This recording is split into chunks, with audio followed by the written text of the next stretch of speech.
망원경이 우주에서 아무것도 발견하지 못했는데 그 아무것도 없음이 오히려 새로운 천체의 존재를 증명했다면 믿을 수 있을까요? 별빛도 없고 성단도 없고 희미한 외소은하의 윤곽조차 보이지 않는 공간에 태양 약 100만 개에 해당하는 중성수소가 모여 있습니다. 그 가스는 흩어지지 않고 차갑고 조용한 핵을 이루며 보이는 물질만으로는 설명하기 어려운 중력에 붙잡혀 있습니다. 과학자들이 클라우드9이라고 부르는 이 천체는 지구에서 약 440만 파섹, 다시 말해 약 1400만 광년 떨어진 나선은하 M94 부근에 놓여 있습니다. 만약 현재의 해석이 옳다면 클라우드9은 별을 한 번도 제대로 만들지 못한 암흑물질 헤일로이며 우주 제2온화 시대의 충격을 견딘 채 오늘까지 남은 원시은하의 건축 자재입니다. 이것은 빛나는 은하가 아니라 끝내 불을 켜지 못한 은하의 씨앗입니다. 그러나 별이 없는 은하라는 표현은 처음부터 조심해서 사용해야 합니다. 보통 은하는 별, 가스, 먼지, 암흑물질이 중력으로 묶인 거대한 개를 뜻하지만 관측 가능한 별이 반드시 정의의 핵심인지에 대해서는 상황에 따라 논쟁이 생깁니다. 클라우드9에는 은하처럼 거대한 별빛 원반도 없고 외소은하에서 흔히 보이는 적색거성 집단도 발견되지 않았습니다. 그렇다고 단순한 성간가스 구름으로 치부하기도 어렵습니다. 중성수소의 크기와 속도, 폭, 둥근 중심 구조, M94와 비슷한 후퇴 속도, 그리고 가스를 붙들어 둘 추가 중력의 필요성이 함께 나타나기 때문입니다. 그래서 연구자들은 완성된 은하라기보다 실패한 은하 또는 별이 없는 암흑물질 헤일로라는 표현을 사용합니다. 이 명칭의 핵심은 실패를 조롱하는 데 있지 않습니다. 별 형성의 문턱을 넘지 못한 물리적 과정을 압축해서 보여주는 과학적 비유입니다. 클라우드9의 위치는 이 해석에서 매우 중요합니다. 이 천체의 후퇴 속도는 초속 약 304km로 M94와 비슷하며 하늘에 투영된 거리는 M94 중심에서 약 70km/s 수준입니다. 실제 3차원 거리는 투영 거리보다 클 수 있지만 속도와 방향이 비슷하다는 사실은 둘이 같은 환경에 있을 가능성을 높입니다. M94는 지구에서 약 4.4메가파섹 떨어진 비교적 가까운 나선은하이므로 클라우드9도 그 거리에 있다고 가정하면 작은 각 크기를 실제 길이로 바꿀 수 있습니다. 약 1분각의 중성수소 반지름은 대략 1.4kps이 됩니다. 이 거리 가정은 수소 질량과 전체 헤일로 질량을 계산하는 데도 직접 들어갑니다. 따라서 클라우드9의 정체를 밝히는 일은 단순히 희미한 점을 분류하는 문제가 아니라 그것이 M94의 위성인지 주변 물질인지 혹은 우연히 같은 방향에 놓인 더 가까운 구름인지를 판별하는 거리 문제이기도 합니다. 클라우드9은 처음부터 가시광선 사진에서 발견된 대상이 아니었습니다. 중국의 500m 구경구면 전파망원경 페에스트가 M94 주변의 중성수소를 조사하면서 21cm 전파를 내는 작고 둥근 구름을 포착했습니다. 이후 미국의 초대형 전파 간섭계 VLA와 그린뱅크 망원경 GBT가 독립적으로 신호를 확인했습니다. 전파 관측은 별빛이 없어도 수소 원자가 존재한다면 그 위치와 속도, 대략적인 질량을 추적할 수 있게 해줍니다. 페스트는 넓게 퍼진 약한 방출을 민감하게 잡는 데 강하고 VLA는 더 높은 각분해 능으로 내부 구조를 살피는 데 유리합니다. GBT는 전체 선폭과 유량을 확인하는 데 중요한 보안 자료를 제공합니다. 서로 다른 장비가 같은 대상을 다른 방식으로 측정했기 때문에 클라우드9이 단순한 기기 잡음이나 우연한 데이터 처리 흔적일 가능성은 크게 줄었습니다. 문제는 전파 신호의 존재가 아니라 그 신호를 붙잡고 있는 보이지 않는 중력의 정체였습니다. 중성수소의 21cm 선은 우주에서 가장 풍부한 원소가 보내는 매우 특별한 신호입니다. 수소 원자의 바닥 상태에서 양성자와 전자의 스핀 방향이 평행한 상태에서 반평행한 상태로 바뀔 때 파장 약 21cm의 광자가 방출됩니다. 한 원자가 이 전이를 일으킬 확률은 극도로 낮지만 우주에는 수소 원자가 압도적으로 많기 때문에 거대한 구름 전체에서는 측정 가능한 전파가 쌓입니다. 관측자는 이 선의 주파수 이동으로 구름의 시선 방향 속도를 구하고 선의 전체 세기로 중성수소 질량을 추정하며 선폭으로 온도와 난류, 회전 가능성을 제한합니다. 클라우드9의 핵심 신호는 넓고 요란한 회전 원반보다 좁고 차분한 가스 분포에 가깝습니다. 그래서 이 천체는 별이 없는 일반 가스 원반보다 뜨거운 우주 자외선 배경과 열평형을 이루며 암흑물질 포텐셜 안에 눌려있는 RHIC 모형과 비교될 수 있었습니다. 초기 분석에서 클라우드9의 21cm 선폭은 W50 기준 초속 약 12km로 보고되었습니다. W50은 방출선 최고 세기의 절반 높이에서 측정한 폭을 뜻합니다. 이 값이 작다는 것은 내부 운동이 매우 격렬하지 않다는 의미이며 뚜렷한 회전으로 지지되는 거대한 가스 원반과는 다른 모습입니다. 물론 선폭은 망원경의 공간 분해는 여러 성분의 중첩, 열운동, 비열적 난류에 따라 달라질 수 있습니다. 실제로 더 넓은 영역을 포함한 GBT와 페에스트 자료에서는 더 큰 선폭과 비대칭 성분이 보고되기도 했습니다. 그러나 고해상도 자료에서 보이는 조용한 중심액은 여전히 중요합니다. 별이 형성되지 않은 작은 헤일로라면 가스는 회전 원반으로 완전히 붕괴하기보다 압력으로 지지될 수 있습니다. 따라서 연구자들은 숫자 하나만으로 결론을 내리지 않고 핵의 크기, 등밀도선의 모양, 외곽 가스의 속도 변화, 주변 M94 환경까지 함께 해석합니다. 전파망 원경이 수소를 찾았다고 해서 별이 없다는 사실까지 자동으로 증명되는 것은 아닙니다. 아주 희미한 외소은하는 지상 광학 관측의 표면 밝기 한계 아래 숨어 있을 수 있습니다. 클라우드9이 처음 보고되었을 때도 가장 현실적인 반론은 이것이 단지 너무 어두워서 보이지 않는 작은 은하일 수 있다는 것이었습니다. 특히 우리 은하 외곽의 외소은하 레오티처럼 중성수소는 풍부하지만 별의 총질량은 매우 작은 개가 존재합니다. 클라우드9의 가스 분포도 레오티와 어느 정도 닮았기 때문에 깊지 않은 영상만으로는 별이 전혀 없다고 말할 수 없었습니다. 필요한 것은 흐릿한 전체 빛을 찾는 관측만이 아니었습니다. M94 거리에서 개별 적색 거성을 분해해 셀 수 있는 해상도와 감도가 필요했습니다. 이 때문에 연구진은 허블 우주망 원경의 고급 관측 카메라 ACS를 사용해 클라우드9의 중심을 직접 겨냥했습니다. 이번 연구의 결정적 결과는 밝은 것을 본 데서가 아니라 있어야 할 별들이 체계적으로 없다는 사실을 정량화한 데서 나왔습니다. 허블 관측은 2025년 2월 17일부터 19일까지 4차례 방문으로 진행됐고 각 방문에는 2개의 궤도가 배정됐습니다. 연구진은 넓은 V대역에 가까운 F606W 필터에서 총 9036초, I대역에 가까운 F84W 필터에서 약 749초를 노출했습니다. 서로 다른 방문에서 얻은 영상을 정밀하게 정렬하고 우주선 흔적과 검출기 인공물을 제거한 뒤 DOLPHOD라는 점광원 측광 프로그램으로 별 후보의 밝기와 색을 측정했습니다. 또한 약 50만 개의 인공별을 하나씩 영상에 주입하고 다시 찾아내는 실험을 통해 어느 밝기에서 별을 놓치기 시작하는지와 측정 오차가 얼마나 커지는지를 평가했습니다. 이 과정은 보이지 않았다는 주관적 인상을 관측 효율과 통계로 바꾸는 핵심 절차입니다. 과학적으로 중요한 것은 빈 사진 자체가 아니라 그 빈 사진에서 어떤 별까지 검출할 수 있었는지를 정확히 아는 일입니다. 연구진은 클라우드9이 아주 오래되고 금속이 부족한 별만 가진 경우까지 고려했습니다. 나이가 약 100억 년이고 철함량이 태양보다 크게 낮은 FEH 약 2.0인 별 집단을 가정하면 밝은 주계열성은 대부분 사라졌더라도 적색 거성가지의 별들은 남아 있어야 합니다. 이 적색 거성들은 M94 거리에서도 허블로 분해될 수 있는 표지판 역할을 합니다. 실제 관측에서 중성수소 최대점 주변의 작은 영역에는 품질 기준을 통과한 점광원이 3개 있었지만 같은 크기의 배경 영역에서는 평균 약 4개가 나타났습니다. 즉 클라우드9 위치에 별이 몰려있다는 통계적 신호가 없었습니다. 색과 밝기를 비교해도 그 세 점광원이 하나의 오래된 외소은하 집단을 이룬다고 볼 근거가 부족했습니다. 오히려 배경은하나 전경 천체가 우연히 겹친 것으로 해석하는 편이 자연스러웠습니다. 별이 있다면 공간적으로도 색 등급도에서도 함께 드러나야 하지만 두 증거가 모두 나타나지 않은 것입니다. 눈으로 아무것도 보이지 않는다는 결과를 더 엄밀하게 만들기 위해 연구진은 아트폿을 사용해 가상의 외소은하를 만들었습니다. 먼저 별 질량이 태양의 약 10만 배이고 유효 반지름이 약 188색인 레오티 유사체를 M94 거리에 놓은 뒤 같은 노출 시간과 필터, 점확산 함수, 측광 오차를 적용했습니다. 그런 은하는 허블 영상에서 수십 개의 분해된 별과 희미한 집단 구조로 쉽게 나타나야 했습니다. 연구진은 별 질량을 단계적으로 낮춰 태양 질량 약 10의 3.5제곱 수준까지 모의했습니다. 실제 영상에는 이와 비슷한 구조가 보이지 않았습니다. 이 비교는 클라우드9이 단순히 리오티보다 조금 어두운 정도가 아니라 별을 가졌다면 그 양이 극단적으로 작아야 한다는 뜻입니다. 특히 젊거나 중간 나이의 별이 조금이라도 섞여 있다면 더 밝고 푸른 별이 생겨 검출이 쉬워지므로 오래되고 어두운 별만 가정한 분석은 오히려 보수적인 상한을 제공합니다. 별 질량 태양의 1만 배인 가상 집단에 대해서는 1만 번의 색 등급도 실험이 수행됐습니다. 관측의 불완전성과 밝기 오차를 모두 포함했을 때 그러한 집단이 존재한다면 99.5%의 모의 실험에서 적어도 하나 이상의 예상별이 회수됐습니다. 그러나 실제 클라우드9 중심에서는 배경보다 유의미하게 많은 별이 발견되지 않았습니다. 연구진은 이 결과를 바탕으로 태양 질량 1만 배 규모의 별 집단을 높은 신뢰도로 배제했고 실제 자료와 가장 잘 맞는 별 질량 상한을 대략 태양 질량 10의 3, 5제곱, 약 3,000배 정도로 제시했습니다. 이것은 절대적으로 별이 한 개도 없다는 철학적 증명이 아닙니다. 극소수의 저질량 별이나 특이하게 퍼진 별 집단이 완전히 배제된 것은 아닙니다. 하지만 일반적인 외소은하로 부를 만한 별 질량은 사실상 허용되지 않으며 가스 질량에 비해 별 형성 효율이 놀라울 정도로 낮다는 결론은 매우 강합니다. 따라서 대중적으로는 클라우드9을 별이 없는 천체라고 부르지만 과학적으로 더 정확한 문장은 허블 관측 한계 안에서 유의미한 항성 성분이 검출되지 않았다입니다.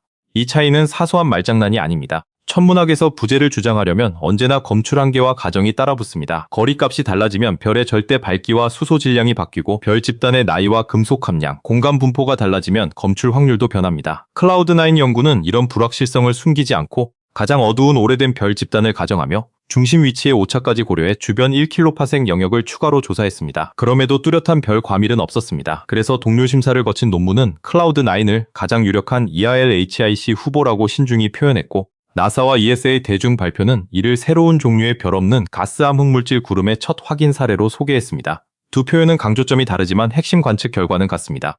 클라우드9의 중성수소 질량은 M94와 같은 약 4.4 메가파섹 거리를 적용할 때 태양 질량 약 100만 배로 추정됩니다. 겉보기에는 매우 큰 숫자지만 별을 만드는 은하의 관점에서는 충분히 조밀하지 않을 수 있습니다. 중요한 것은 총량보다 밀도와 압력입니다. 거대한 수소 저장고가 있어도 넓은 부피에 퍼져 있으면 가스가 자체 중력으로 작은 분자구름까지 수축하지 못합니다. 별 형성은 단순히 수소가 존재하는 순간 시작되는 과정이 아닙니다. 가스가 냉각되고 밀도가 높아지고 국소 중력이 열압력과 난류, 자기장, 외부 복사를 이겨야 합니다. 클라우드9의 중심핵은 중성 상태를 유지할 만큼 조밀하지만 관측된 구조는 별을 만드는 차갑고 복잡한 분자구름보다 따뜻한 원자 가스에 더 가깝습니다. 이 때문에 100만 태양 질량의 수소가 있으면서도 항성 질량은 수천 태양 질량 이하라는 극단적인 조합이 가능해집니다. 이 천체는 물질의 부족보다 물질이 임계 상태에 도달하지 못한 사례입니다. 가스만으로 클라우드9의 형태를 오래 유지할 수 있는지도 핵심 질문입니다. 태양 질량 100만 배의 중성 수소가 반지름 약 1.4kps에 퍼져 있다면 보이는 가스의 자체 중력만으로는 관측된 압력 구조를 설명하기 어렵습니다. 연구자들은 가스가 거의 정역학적 평형에 있다고 가정하고 온도와 밀도 분포를 암흑물질 헤일로의 중력 포텐셜 안에서 계산했습니다. 그 결과 전체 헤일로 질량은 태양 질량 약 50억 배 정도여야 클라우드9과 비슷한 중심 밀도와 크기가 나올 수 있다는 추정이 제시됐습니다. 이 값은 수소 질량보다 수천 배 크며 클라우드9이 보통 물질보다 암흑물질에 압도적으로 지배되는 개라는 해석을 낳습니다. 다만 이 질량은 별이나 위성의 궤도를 직접 재서 얻은 값이 아니라 가스의 평형과 거리, 암흑물질 밀도 모형을 가정한 간접 추정입니다. 최신 연구는 외곽가스가 환경에 의해 흔들리고 있음을 보여주므로 전체를 완벽한 평형계로 취급하는 단순 모형에는 주의가 필요합니다. 태양 질량 약 50억 배라는 수치는 우연히도 현재 우주에서 은하 형성이 가능해지는 임계 헤일로 질량과 매우 가깝습니다. 이론 연구에서는 오늘날 별을 만들 수 있는 임계값을 대략 10의 9.7제곱 태양 질량, 즉 약 50억 태양 질량 규모로 제시합니다. 임계값 아래에서는 우주 자외선 배경에 의해 가열된 가스의 압력이 헤일로 중력을 이기기 쉽고 헤일로는 우주 평균만큼의 보통 물질을 붙잡지 못합니다. 반대로 조금 더 무거운 헤일로는 가스를 중심으로 끌어당기고 밀도를 높여 냉각과 분자 형성, 별 탄생을 시작할 수 있습니다. 클라우드9이 정말 이 경계에 놓여 있다면 그것은 은하와 비은하 사이의 물리적 문턱을 실물로 보여주는 대상입니다. 질량이 아주 조금 더 컸거나 초기가스 유입이 조금 더 많았다면 희미한 외소은하가 됐을 수 있고 조금 더 작았다면 중성수소조차 거의 남기지 못한 완전히 어두운 헤일로가 됐을 가능성이 있습니다.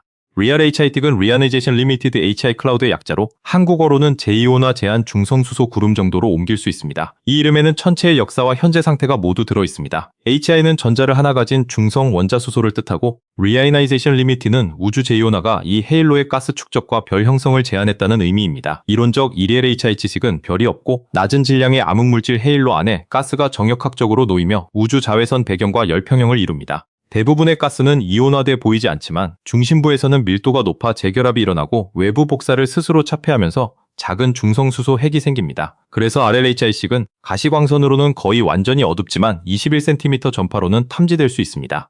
이 개념은 클라우드9이 발견된 뒤 만들어진 임시 설명이 아니라 2010년대 우주론적 유체 시뮬레이션에서 먼저 예측된 천체 집단입니다. 제2온화는 우주가 태어난 뒤 처음 수억 년 동안 진행된 거대한 상태 변화였습니다. 빅뱅 직후 뜨거웠던 우주는 팽창하며 식었고 약 38만 년 무렵 전자와 양성자가 결합해 중성수소가 만들어졌습니다. 이후 첫 별과 첫 은하, 성장하는 블랙홀이 강한 자외선 광자를 방출하면서 은하 사이 수소를 다시 이온화했습니다. 이 과정은 한순간에 끝난 사건이 아니라 공간적으로 불균일하게 진행된 긴 전환기였습니다. 큰 헤일로는 뜨거워진 가스를 중력으로 붙잡을 수 있었지만 작은 헤일로는 가스가 팽창하거나 빠져나가면서 별을 만들 연료를 잃었습니다.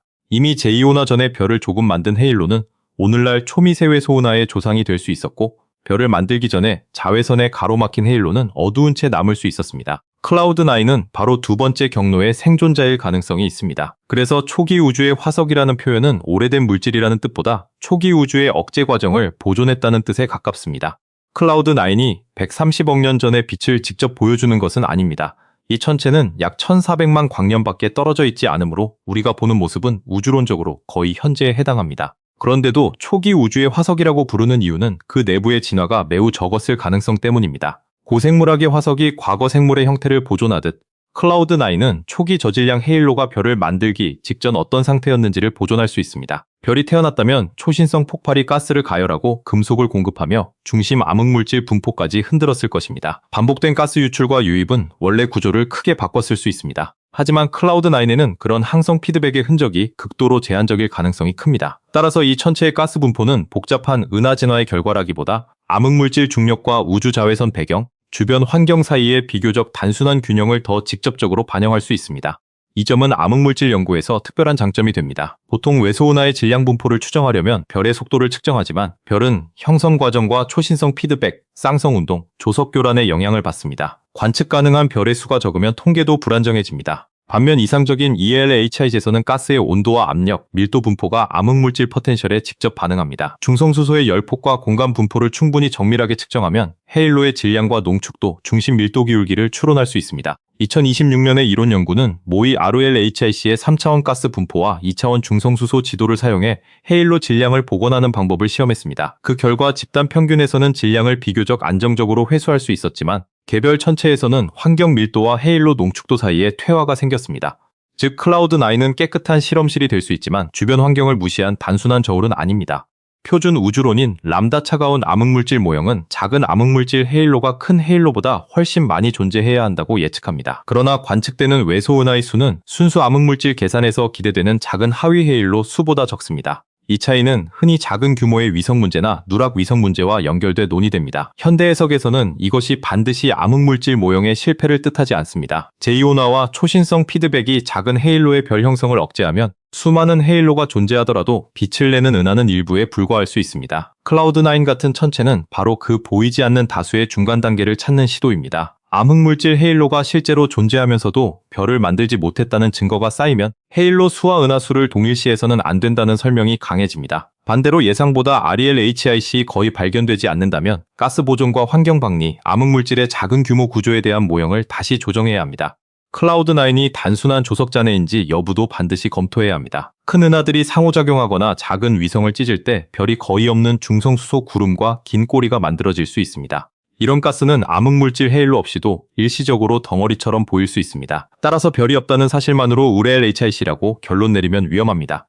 조석잔해는 대개 길게 늘어난 형태, 복잡한 속도장, 주변 가스 구조와의 연결, 금속이 풍부한 성분을 보일 수 있습니다. 반면 초기 클라우드9 관측에서는 중심 중성수소 등밀도선이 비교적 둥글고 선폭이 좁으며 뚜렷한 회전이 없다는 특징이 강조됐습니다. 또한 보이는 가스 질량만으로 중심 구조를 안정적으로 유지하기 어렵다는 계산도 암흑물질 해석을 지지했습니다. 다만 M94 주변에서 최근 합병이나 가스 상호작용의 흔적이 보고된 만큼 환경기원 가능성을 완전히 무시할 수는 없습니다. 그래서 최신 연구는 고립된 완벽한 ELA식키보다 환경에 의해 벗겨지는 ELA식키라는 혼합 시나리오를 선호합니다.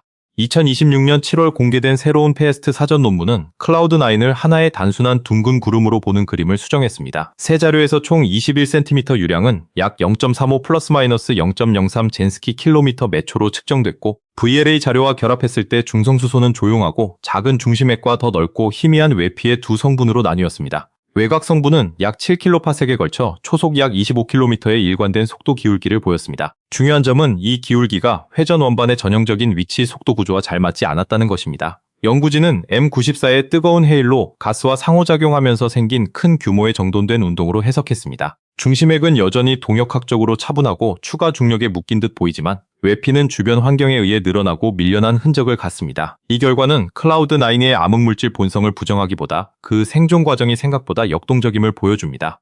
램압력 방리는 은하나 가스 구름이 주변의 희박한 플라스마를 통과할 때 받는 바람과 비슷한 효과입니다. 물속을 달릴 때 몸이 저항을 받듯 M94의 코로나를 통과하는 클라우드9의 가스는 진행 반대쪽으로 압력을 받습니다. 암흑물질은 전자기적으로 상호작용하지 않기 때문에 같은 방식으로 밀리지 않지만 가스는 바깥쪽부터 벗겨질 수 있습니다. 헤일로 중심의 중력 포텐셜이 깊은 부분은 가스를 더 오래 붙잡고 희박한 외곽은 골이나 비대칭 외피를 만들 수 있습니다. 최신 관측에서 조용한 핵과 속도 기울기를 가진 넓은 외피가 동시에 나타난다는 사실은 이 그림과 잘 맞습니다. 클라우드9이 원래 더 많은 가스를 가진 ELHIC였다가 M94 환경에 들어오며 외곽을 잃고 있다면 현재의 중성수소 질량은 탄생 당시 보유량보다 작을 수 있습니다. 그러므로 현재 가스만 보고 초기 헤일로의 바리온 함량을 곧바로 역산하면 과소평가가 생길 수 있습니다. 이 최신 결과는 살아있는 화석기라는 표현에도 중요한 보정을 요구합니다. 화석이라고 해서 외부 세계와 완전히 차단된 채 130억 년 동안 변하지 않았다는 뜻은 아닙니다. 클라우드9은 제2온화가 남긴 별 형성 실패의 기억을 보존하면서도 현재는 M94의 중력과 뜨거운 가스에 의해 계속 변형되고 있을 수 있습니다. 지질학적 화석도 압력과 열, 침식의 영향을 받지만 과거 정보를 남기듯 우주 화석도 환경 변화 속에서 핵심 구조를 일부 유지합니다. 따라서 과학자들이 찾는 것은 완벽히 손대지 않은 원시 구름이 아니라 어떤 특성이 초기 상태에서 왔고 어떤 특성이 최근 상호작용으로 생겼는지를 분리할 수 있는 대상입니다. 중심에게 둥근 밀도 분포와 낮은 내부 운동은 암흑물질에 묶인 오래된 성분일 수 있고 7kpc 외피의 속도 기울기는 비교적 최근 환경작용의 기록일 수 있습니다. 클라우드9은 정지된 박물관 표본이 아니라 과거와 현재가 동시에 적힌 동적인 화석입니다.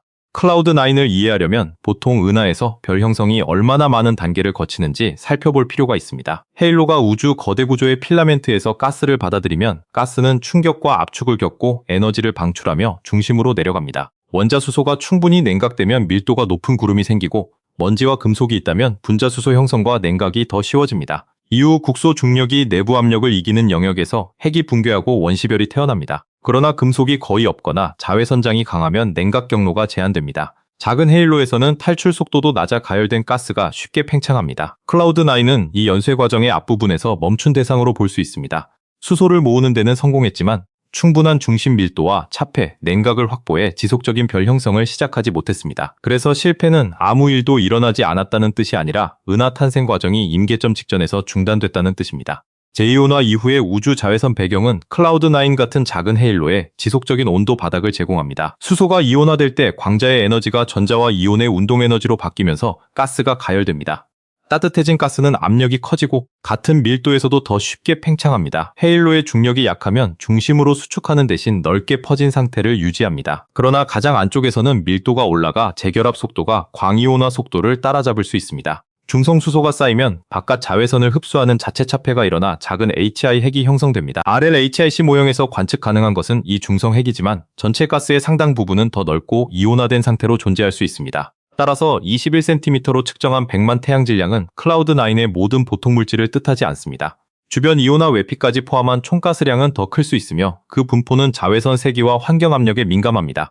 별이 없다는 사실은 클라우드9의 화학 조성을 직접 알려주지는 않습니다. 별과 초신성이 거의 없었다면 철, 산소, 탄소 같은 무거운 원소가 매우 부족할 것으로 예상되지만 M94 주변에서 이동한 가스가 섞였다면 금속이 들어올 수 있습니다. 현재 핵심 증거는 광학적 무검출과 중성수소의 구조이지 정밀한 금속 함량 측정이 아닙니다. 이 점은 클라우드9을 빅뱅 직후 그대로의 순수 수소 구름이라고 단정해서는 안 되는 이유입니다. 빅뱅 핵합성은 주로 수소와 헬륨, 극소량의 리튬을 만들었고 무거운 원소는 별 내부와 폭발해서 만들어졌습니다. 진정한 원시 화석이라면 금속 함량이 매우 낮아야 하지만 환경 상호작용은 그 기록을 오염시킬 수 있습니다. 미래에는 밝은 배경 쿠이사의 빛이 클라우드9을 통과하는 운 좋은 시선이 발견될 경우 자외선 흡수선을 통해 산소나 규소 같은 원소를 측정할 수 있습니다. 그 결과는 이 가스가 원시적인지 M94에서 벗겨진 물질인지 구분하는 강력한 단서가 될 것입니다.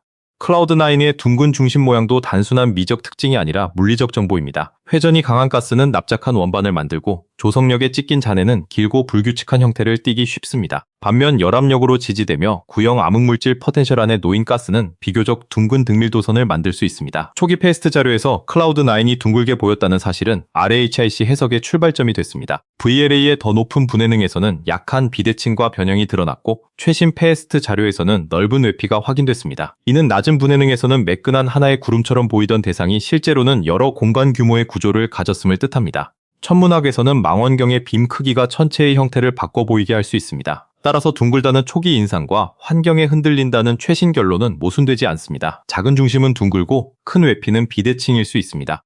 온도와 선폭의 관계도 클라우드9 해석에서 자주 오해됩니다. 수소 원자의 열운동만 선폭을 만든다고 가정하면 초속 수십 킬로미터 이하의 좁은 선은 대략 10,000도 안팎의 따뜻한 중성가스와 연결될 수 있습니다. 그러나 실제 선폭에는 망원경 비만의 속도 기울기, 여러 가스 성분의 중첩, 난류, 미세한 팽창과 수축이 함께 들어갑니다. 그래서 W5고 값 하나를 온도로 곧바로 바꾸는 것은 위험합니다. 클라우드9의 초기 좁은 선은 비열적 운동이 작고 동역학적으로 차분한 핵을 시사했지만 더 넓은 영역을 포함하면 외곽 운동 때문에 폭이 커질 수 있습니다. 최신 두 성분 모형은 바로 이 차이를 설명할 가능성이 있습니다. 중심핵은 열압력과 중력의 균형에 가까운 반면 외피는 M94 환경에 의해 정돈된 흐름을 보입니다. 따라서 클라우드9은 완전히 정지한 구름이 아니라 내부 규모에 따라 서로 다른 운동 상태를 가진 개입니다. 클라우드9과 레오티의 비교는 은하 형성 문턱을 실감하게 해줍니다. 레오티는 우리 은하에서 멀리 떨어진 작은 외소 은하로 중성 수소를 보유하고 오래된 별과 젊은 별을 모두 포함합니다. 별 질량은 대략 태양 질량 10만 배 수준으로 클라우드9의 허블 상암보다 수십 배 이상 큽니다. 두 대상의 가스 질량과 크기가 어느 정도 비슷하다면 왜 하나는 별을 만들었고 다른 하나는 만들지 못했는지가 핵심 문제가 됩니다.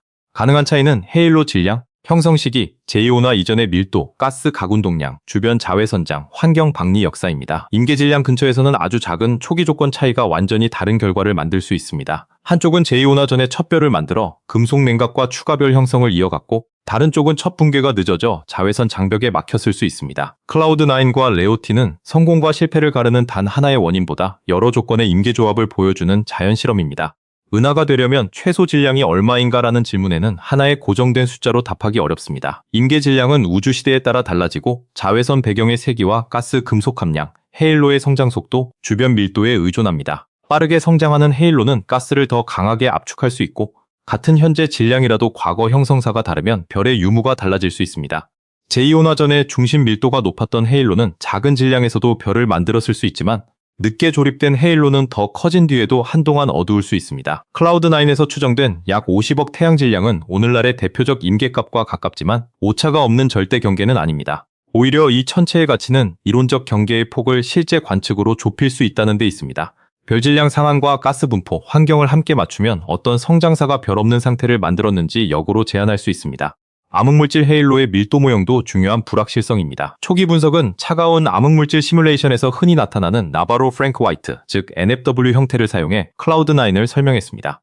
이 모형은 중심으로 갈수록 밀도가 증가하는 뾰족한 구조를 갖고 질량과 농축도로 특징지어집니다. M924 거리에서 클라우드9의 가스를 맞추면 대략 50억 태양 질량과 농축도 약 13의 헤일로가 제시됐습니다. 그러나 관측된 구름이 모형보다 약간 더 넓어 보인다는 점은 더 가까운 거리, 낮은 중심 밀도, 환경 압력 또는 NFW와 다른 암흑물질 분포 가능성을 열어두었습니다. 만약 중심이 평평한 코어 구조가 필요하다면 그것은 암흑물질의 성질이나 과거 동역학에 대한 단서가 될 수 있습니다. 다만 별이 거의 없으므로 초신성 피드백이 코어를 만들었다는 일반적 설명은 적용하기 어렵습니다. 그래서 클라우드9은 작은 규모 암흑물질 밀도 법칙을 시험하는 드문 대상이 될 수 있습니다.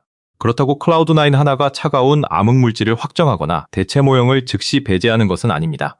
하나의 천체에서는 거리, 환경, 평형 과정, 망원경 분해 등이 서로 얽혀 같은 관측을 여러 방식으로 설명할 수 있습니다. 자기 상호작용 암흑물질이나 따뜻한 암흑물질 같은 모형은 작은 헤일로의 수와 내부 밀도에 서로 다른 영향을 줄 수 있지만 이를 구분하려면 클라우드9과 비슷한 대상의 통계적 표본이 필요합니다. 각 천체의 중성수소 질량, 반지름, 선폭, 환경거리, 별 질량 상한을 같은 방식으로 측정해야 합니다. 그 분포가 람다 차가운 암흑물질 시뮬레이션의 예측과 맞는지 비교해야 비로소 강한 결론을 낼 수 있습니다. 현재 클라우드9의 가장 직접적인 의미는 작은 암흑 헤일로가 가스를 보유하면서도 별을 거의 만들지 않을 수 있다는 예측의 현실적인 관측 근거를 제공했다는 것입니다. 암흑물질 입자 성질에 대한 판결은 다음 단계의 문제입니다. 2026년에 공개된 여러 우주론적 사전 연구는 별 없는 HI 헤일로의 예측이 계산 방법에 따라 상당히 달라질 수 있음을 보여줬습니다. 파이어벅스, 나이바리아 LG, 리콜 EAGL 같은 모의 우주에서 HI가 풍부한 실패 헤일로의 가스 질량과 전체 헤일로 질량이 서로 다른 영역에 나타났습니다. 차이는 해상도, 별 형성과 피드백 처방, 자외선 배경, 가스 자체 차폐를 처리하는 방식, 선택한 환경에서 생길 수 있습니다. 일부 계산에서는 클라우드9은 유사체가 드물고 다른 계산에서는 더 넓은 질량 범위가 허용됩니다. 이 불일치는 약점이면서 동시에 기회입니다. 관측으로 클라우드9 같은 대상을 여러 개 찾으면 어떤 물리 처방이 현실을 더 잘 재현하는지 판별할 수 있습니다. 특히 연구자들은 중성수소가 매우 많은 천체만 찾기보다 HI가 더 적은 지역까지 탐색해야 숨은 실패 헤일로를 더 많이 발견할 수 있다고 제안했습니다. 보이지 않는 천체를 찾는 전략 자체도 이론과 함께 수정되고 있는 셈입니다. 클라우드9 같은 천체가 오랫동안 발견되지 않은 이유는 본질적으로 어둡고 작기 때문입니다. 별빛이 없으므로 광학은하 목록에 들어가지 않고 중성수소 질량도 일반 은하보다 매우 작아 21cm 전파가 약합니다. 단일 접시 전파 망원경은 희미하고 넓은 신호를 찾는 데 유리하지만 빔이 커서 구조를 분해하기 어렵습니다. 전파 간섭계는 세밀한 지도를 만들지만 너무 넓고 희박한 방출을 일부 놓칠 수 있습니다. 거리도 모르면 수소 질량과 크기를 정확히 정할 수 없습니다. 게다가 우리 은하의 고속도 구름, 조석잔해, 주변 은하의 가스꼬리가 비슷한 신호를 만들 수 있습니다. 따라서 후보를 찾은 뒤에는 넓은 전파 관측, 고해상도 전파 지도, 깊은 광학 영상, 주변 은하 환경 분석을 모두 결합해야 합니다. 클라우드9의 발견 역사는 한 대의 망원경이 기적적으로 답을 준 이야기가 아니라 페스트와 GBT, VLA, 허블이 서로 다른 빈틈을 메운 다중관측의 결과입니다. 허블이 클라우드9에서 찾아낸 없음은 배경 천체를 구분하는 능력 덕분에 가능했습니다. 영상 안에는 실제로 수많은 점과 얼룩이 존재하지만 대부분은 우리 은하의 정경별이나 클라우드9보다 훨씬 먼 배경은하입니다. 단순한 사진만 보면 구름 내부에 천체가 있는 것처럼 보일 수 있습니다. 연구진은 점광원의 모양, 두 필터의 색, 측광 품질, 공간적 밀집을 함께 사용해 별 후보를 골랐습니다. 클라우드9이 진짜 외소은하라면 적색 거성들이 특정 색 등급도 경로를 따라 나타나고 중성수소 중심 주변에 통계적으로 모여야 합니다. 그러나 관측된 소수의 점광원은 그런 일관성을 보이지 않았습니다. 이 분석은 천문학에서 보인다와 속한다가 다르다는 사실을 보여줍니다. 한 시선에 겹친 천체라고 해서 같은 구조의 구성원은 아닙니다. 별 없는 천체를 확인하려면 우주의 복잡한 배경을 먼저 정확히 이해해야 합니다. 클라우드9의 별 형성 효율을 가스 대비 항성 질량으로 단순 비교하면 극단적인 값이 나옵니다. 중성수소만 약 100만 태양 질량인데 허용되는 별 질량 상한은 약 3000 태양 질량이므로 중성수소 대비 항성 질량 비율은 대략 수천분의 몇 수준보다 작습니다. 여기에 헬륨과 이온화가스까지 포함하면 전체 보통 물질 대비 별의 비율은 더 낮아질 수 있습니다. 보통 은하에서는 가스 일부가 별로 바뀌고 별의 복사와 초신성이 다시 가스를 조절하는 순환이 나타납니다. 클라우드9에서는 그 순환이 시작되지 않았거나 시작했더라도 흔적이 허블 한 개 아래일 정도로 미미합니다. 이것은 은하 형성이 연속적인 밝기 감소만으로 설명되지 않는다는 점을 보여줍니다. 어느 질량 아래에서는 별이 조금씩 줄어드는 것이 아니라 별 형성 자체가 거의 꺼지는 급격한 전환이 나타날 수 있습니다. 클라우드9은 그 전환 구간의 낮은 쪽 끝을 관측하는 사례입니다. 이 천체가 미래의 별을 만들 가능성도 완전히 닫힌 것은 아닙니다. 암흑물질 헤일로가 추가 물질을 흡수하거나 외부 압력이 중심가스를 압축하거나 다른 작은 구름과 충돌하면 국소 밀도가 임계값을 넘을 수 있습니다. 반대로 M94의 램 압력이 계속 외곽가스를 제거하면 남은 연료마저 줄어 영원히 어두운 상태로 남을 수 있습니다. 어느 방향이 더 가능성 높은지는 클라우드9의 실제 궤도와 3차원 거리, 주변 코로나 밀도, 중심가스의 냉각 시간에 달려 있습니다. 현재 관측은 외피가 환경에 반응하고 있다는 징후를 보여주지만 중심액이 붕괴 직전인지 안정된 평형인지까지 확정하지 못합니다. 따라서 클라우드9을 영원히 실패한 은하라고 부르는 것도 지나친 단정입니다. 더 정확히는 지금까지 유의미한 별 형성을 시작하지 못했고 현재도 임계 조건 아래에 있는 것으로 보이는 천체입니다. 우주에서 실패는 최종 상태가 아니라 진화 경로의 한순간일 수 있습니다. M94와의 관계를 정확히 아는 일은 앞으로 가장 중요한 과제 중 하나입니다. 하늘에서 약 70km 떨어져 보이더라도 실제 시선 방향 거리가 크면 환경 영향은 예상보다 약할 수 있습니다. 반대로 M94의 코로나 안쪽을 통과하고 있다면 램 압력과 조성력이 외피를 강하게 바꿀 수 있습니다. 별이 없기 때문에 적색 거성까지 끝을 이용한 일반적인 거리 측정은 불가능합니다. 후퇴 속도도 가까운 우주에서는 고유운동의 영향이 커서 허블 법칙 거리로 바로 변환하기 어렵습니다. 흡수선, 주변 가스와의 연결, 정밀한 속도장, 가능한 위성군의 분포를 종합해야 합니다. 만약 클라우드9의 거리가 M94보다 훨씬 가깝다면 실제 크기와 HI 질량은 줄어들고 필요한 암흑물질 질량도 달라집니다. 반대로 같은 거리가 확정되면 현재의 RLHIC 해석과 환경 상호작용 모형이 훨씬 강해집니다. 거리 하나가 이 천체의 모든 물리량을 다시 쓰는 열쇠입니다. 향후 전파 관측은 중심액과 외피를 더 세밀하게 분해해야 합니다. 높은 감도와 각 분해능을 동시에 확보하면 각 위치의 선폭과 속도 중심, 중성수소 기둥 밀도를 지도화할 수 있습니다. 중심이 정말 비회전 압력 지지 상태인지 작은 회전이 숨어 있는지 외피가 한쪽 방향으로 벗겨지는지 확인할 수 있습니다. 여러 공간 규모의 자료를 결합할 때는 간섭계가 놓친 넓은 방출을 단일 접시 자료로 복원하는 과정도 중요합니다. 미래의 SKA와 차세대 HI 탐사는 클라우드9 유사체를 더 먼 거리와 더 낮은 수소 질량까지 찾을 가능성이 있습니다. 그러나 대형 목록만으로는 충분하지 않습니다. 각 후보에서 별 질량 상한을 깊게 낮추고 주변 환경과 거리까지 확인해야 진짜 실패 헤일로 표본이 됩니다. 클라우드9의 가장 큰 유사는 하나의 희귀 천체 자체보다 보이지 않는 은하 씨앗을 찾는 관측 절차를 제시했다는 점일 수 있습니다. 광학과 적외선 관측도 끝난 것이 아닙니다. 허블은 일반적인 오래된 외소은하 집단을 강하게 배제했지만 더 넓게 퍼진 극미량의 별이나 중심에서 벗어난 항성 성분을 찾기 위해 더 큰 시야가 필요할 수 있습니다. 제임스 웨브 주망원경은 적외선에서 매우 깊은 점광원 관측을 수행할 수 있지만 넓은 영역을 효율적으로 덮는 문제와 배경은하 오염을 함께 해결해야 합니다. 베라 루빈 천문대는 낮은 표면 밝기 구조와 주변 위성 집단을 넓게 조사하는 데 도움을 줄 수 있습니다. 다만 별이 정말 수천 태양 질량 이하라면 추가 노출이 곧바로 확실한 검출을 보장하지는 않습니다. 과학적으로는 계속 아무것도 찾지 못하는 결과도 가치가 있습니다. 상한이 낮아질수록 별 형성 효율과 제2온화 억제의 강도에 대한 제약이 더 엄격해지기 때문입니다. 클라우드9 연구에서 무검출은 실패한 관측이 아니라 핵심 측정값입니다. 클라우드9의 존재는 은하라는 단어를 빛 중심으로 이해해온 우리의 직관을 바꿉니다. 밤하늘에서 은하는 별빛으로 발견되지만 우주론에서 은하의 뼈대는 먼저 암흑물질 헤일로로 형성됩니다. 보통 물질은 그 포텐셜 우물로 떨어져 가스를 만들고 일부가 별로 변하면서 비로소 눈에 보이는 은하가 됩니다. 클라우드9은 이 단계들이 반드시 모두 이어지는 것은 아니라는 사실을 보여줍니다. 헤일로는 생길 수 있고 가스도 일부 모일 수 있지만 별 탄생은 끝내 시작되지 않을 수 있습니다. 그렇다면 우주에는 빛나는 은하 목록에 들어가지 않는 수많은 중력 구조가 존재할 가능성이 있습니다. 우리가 관측해온 은하 인구는 전체 헤일로 인구의 밝은 부분일 뿐입니다.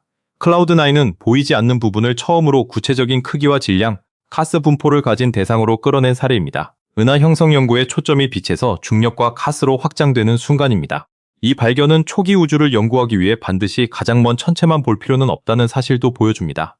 제임스 웹은 수십억 광년 너머의 어린 은하를 직접 관측하지만 그 빛은 희미하고 공간 분해능에는 한계가 있습니다. 반면 가까운 우주의 화석은 현재 위치에서 세밀하게 지도화할 수 있습니다. 물론 가까운 화석이 초기 상태를 완벽히 보존했다는 보장은 없으므로 환경과 진화사를 신중히 복원해야 합니다. 먼 우주의 직접 영상과 가까운 우주의 화석 연구는 경쟁하는 방법이 아니라 서로 보완하는 방법입니다. 먼 관측은 당시 은하 집단의 평균 모습을 보여주고 가까운 ELHIC은 개별 저질량 헤일로의 내부 구조를 자세히 시험하게 합니다. 두 접근이 일치한다면 제2온화가 작은 헤일로를 어떻게 걸러냈는지 강한 그림을 얻을 수 있습니다. 클라우드9은 시간여행 대신 우주 고고학으로 첫 은하의 문턱을 연구하는 대상입니다. 현재까지의 증거를 가장 균형 있게 정리하면 이렇습니다. 클라우드9은 M94와 비슷한 속도를 가진 작고 차가운 중성수소 천체이며 허블은 일반적인 외소은하에 해당하는 항성 집단을 찾지 못했습니다. 별 질량은 약 3000 태양 질량 이하로 제한되고 1만 태양 질량 집단은 99.5% 신뢰 수준으로 배제됩니다. 가스 중심 구조를 설명하려면 보이는 물질보다 훨씬 큰 중력이 필요하며 초기 모델은 약 50억 태양 질량의 암흑물질 헤일로를 제안했습니다. 2026년 7월의 새 전파 분석은 조용한 핵 주변에 7kPa 규모의 외피와 속도 기울기가 있음을 보여주며 M94 환경에 의한 박리를 시사합니다. 따라서 클라우드9은 단순한 고립 구름보다 암흑물질에 묶인 RLHIC 핵이 환경과 상호작용하는 대상으로 보는 해석이 현재 가장 자연스럽습니다. 그러나 거리와 평형, 금속 함량에는 여전히 중요한 불확실성이 남습니다. 우리가 클라우드9에서 보고 있는 것은 화려한 폭발도, 새로운 별의 탄생도, 거대한 블랙홀의 빛도 아닙니다. 오히려 우주가 어떤 조건에서는 끝내 빛을 만들지 못한다는 사실입니다. 그 침묵 속에는 제2온화의 자외선, 작은 헤일로의 약한 중력, 가스의 열압력, 암흑물질에 보이지 않는 골격, M94 주변의 램압력이 함께 기록되어 있습니다. 별이 없기 때문에 정보가 없는 것이 아니라 별이 없다는 상태 자체가 정보입니다. 클라우드9이 진정한 첫 URL-HIC로 확립되고 비슷한 천체들이 더 발견된다면 과학자들은 은하가 태어나는 최소 조건을 관측으로 재고 작은 규모의 암흑물질 분포를 시험하며 빛나는 은하 뒤에 숨은 헤일로 인구를 계산할 수 있습니다. 그래서 이 실패한 은하는 우주론의 실패가 아닙니다. 오히려 표준 모형이 오래전 예측한 보이지 않는 구조를 현실에서 찾았을 가능성이며 은하 탄생의 문턱을 가장 순수한 형태로 보여주는 살아있는 화석입니다. 망원경이 우주에서 아무것도 발견하지 못했는데 그 아무것도 없음이 오히려 새로운 천체의 존재를 증명했다면 믿을 수 있을까요? 별빛도 없고 성단도 없고 희미한 외소은하의 윤곽조차 보이지 않는 공간에 태양 약 100만 개에 해당하는 중성수소가 모여 있습니다. 그 가스는 흩어지지 않고 차갑고 조용한 핵을 이루며 보이는 물질만으로는 설명하기 어려운 중력에 붙잡혀 있습니다. 과학자들이 클라우드9이라고 부르는 이 천체는 지구에서 약 440만 파섹, 다시 말해 약 1400만 광년 떨어진 나선은하 M94 부근에 놓여 있습니다. 만약 현재의 해석이 옳다면 클라우드9은 별을 한 번도 제대로 만들지 못한 암흑물질 헤일로이며 우주 제2온화 시대의 충격을 견딘 채 오늘까지 남은 원시은하의 건축 자재입니다. 이것은 빛나는 은하가 아니라 끝내 불을 켜지 못한 은하의 씨앗입니다. 그러나 별이 없는 은하라는 표현은 처음부터 조심해서 사용해야 합니다. 보통 은하는 별, 가스, 먼지, 암흑물질이 중력으로 묶인 거대한 개를 뜻하지만 관측 가능한 별이 반드시 정의의 핵심인지에 대해서는 상황에 따라 논쟁이 생깁니다. 클라우드9에는 은하처럼 거대한 별빛 원반도 없고 외소은하에서 흔히 보이는 적색거성 집단도 발견되지 않았습니다. 그렇다고 단순한 성간가스 구름으로 치부하기도 어렵습니다. 중성수소의 크기와 속도, 폭, 둥근 중심 구조, M94와 비슷한 후퇴 속도, 그리고 가스를 붙들어 둘 추가 중력의 필요성이 함께 나타나기 때문입니다. 그래서 연구자들은 완성된 은하라기보다 실패한 은하 또는 별이 없는 암흑물질 헤일로라는 표현을 사용합니다. 이 명칭의 핵심은 실패를 조롱하는 데 있지 않습니다. 별 형성의 문턱을 넘지 못한 물리적 과정을 압축해서 보여주는 과학적 비유입니다. 클라우드9의 위치는 이 해석에서 매우 중요합니다. 이 천체의 후퇴 속도는 초속 약 304km로 M94와 비슷하며 하늘에 투영된 거리는 M94 중심에서 약 70kpc 수준입니다. 실제 3차원 거리는 투영 거리보다 클 수 있지만 속도와 방향이 비슷하다는 사실은 둘이 같은 환경에 있을 가능성을 높입니다. M94는 지구에서 약 4.4메가파섹 떨어진 비교적 가까운 나선은하이므로 클라우드9도 그 거리에 있다고 가정하면 작은 각 크기를 실제 길이로 바꿀 수 있습니다. 약 1분각의 중성수소 반지름은 대략 1.4kps이 됩니다. 이 거리 가정은 수소 질량과 전체 헤일로 질량을 계산하는 데도 직접 들어갑니다. 따라서 클라우드9의 정체를 밝히는 일은 단순히 희미한 점을 분류하는 문제가 아니라 그것이 M94의 위성인지 주변 물질인지 혹은 우연히 같은 방향에 놓인 더 가까운 구름인지를 판별하는 거리 문제이기도 합니다. 클라우드9은 처음부터 가시광선 사진에서 발견된 대상이 아니었습니다. 중국의 500m 구경구면 전파망원경 페에스트가 M94 주변의 중성수소를 조사하면서 21cm 전파를 내는 작고 둥근 구름을 포착했습니다. 이후 미국의 초대형 전파 간섭계 VLA와 그린뱅크 망원경 GBT가 독립적으로 신호를 확인했습니다. 전파 관측은 별빛이 없어도 수소 원자가 존재한다면 그 위치와 속도, 대략적인 질량을 추적할 수 있게 해줍니다. 페스트는 넓게 퍼진 약한 방출을 민감하게 잡는 데 강하고 VLA는 더 높은 각분해 능으로 내부 구조를 살피는 데 유리합니다. GBT는 전체 선폭과 유량을 확인하는 데 중요한 보안 자료를 제공합니다. 서로 다른 장비가 같은 대상을 다른 방식으로 측정했기 때문에 클라우드9이 단순한 기기 잡음이나 우연한 데이터 처리 흔적일 가능성은 크게 줄었습니다. 문제는 전파 신호의 존재가 아니라 그 신호를 붙잡고 있는 보이지 않는 중력의 정체였습니다. 중성수소의 21cm 선은 우주에서 가장 풍부한 원소가 보내는 매우 특별한 신호입니다. 수소 원자의 바닥 상태에서 양성자와 전자의 스핀 방향이 평행한 상태에서 반평행한 상태로 바뀔 때 파장 약 21cm의 광자가 방출됩니다. 한 원자가 이 전이를 일으킬 확률은 극도로 낮지만 우주에는 수소 원자가 압도적으로 많기 때문에 거대한 구름 전체에서는 측정 가능한 전파가 쌓입니다. 관측자는 이 선의 주파수 이동으로 구름의 시선 방향 속도를 구하고 선의 전체 세기로 중성수소 질량을 추정하며 선폭으로 온도와 난류, 회전 가능성을 제한합니다. 클라우드9의 핵심 신호는 넓고 요란한 회전 원반보다 좁고 차분한 가스 분포에 가깝습니다. 그래서 이 천체는 별이 없는 일반 가스 원반보다 뜨거운 우주 자외선 배경과 열평형을 이루며 암흑물질 포텐셜 안에 눌려있는 RHIC 모형과 비교될 수 있었습니다.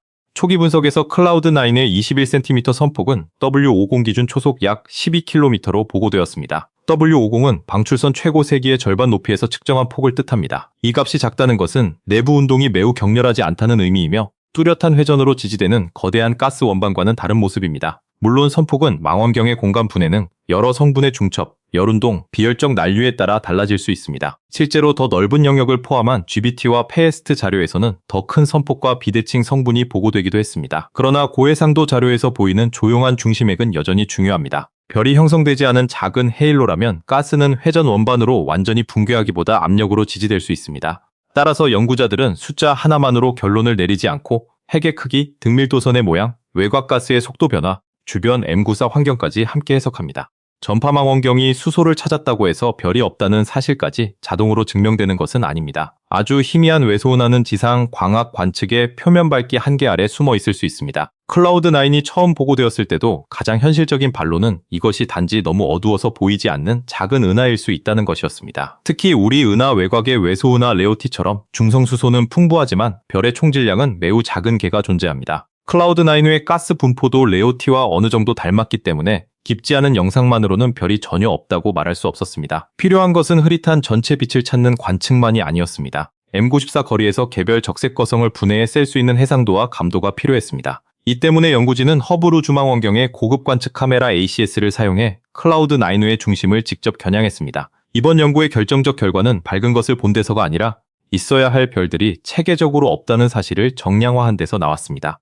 허블 관측은 2025년 2월 17일부터 19일까지 4차례 방문으로 진행됐고 각 방문에는 2개의 궤도가 배정됐습니다. 연구진은 넓은 V대역에 가까운 F606W 필터에서 총 9036초, I대역에 가까운 F84W 필터에서 약 749초를 노출했습니다. 서로 다른 방문에서 얻은 영상을 정밀하게 정렬하고 우주선 흔적과 검출기 인공물을 제거한 뒤 DOLPHOD라는 점광원 측광 프로그램으로 별 후보의 밝기와 색을 측정했습니다. 또한 약 50만 개의 인공별을 하나씩 영상에 주입하고 다시 찾아내는 실험을 통해 어느 밝기에서 별을 놓치기 시작하는지와 측정 오차가 얼마나 커지는지를 평가했습니다.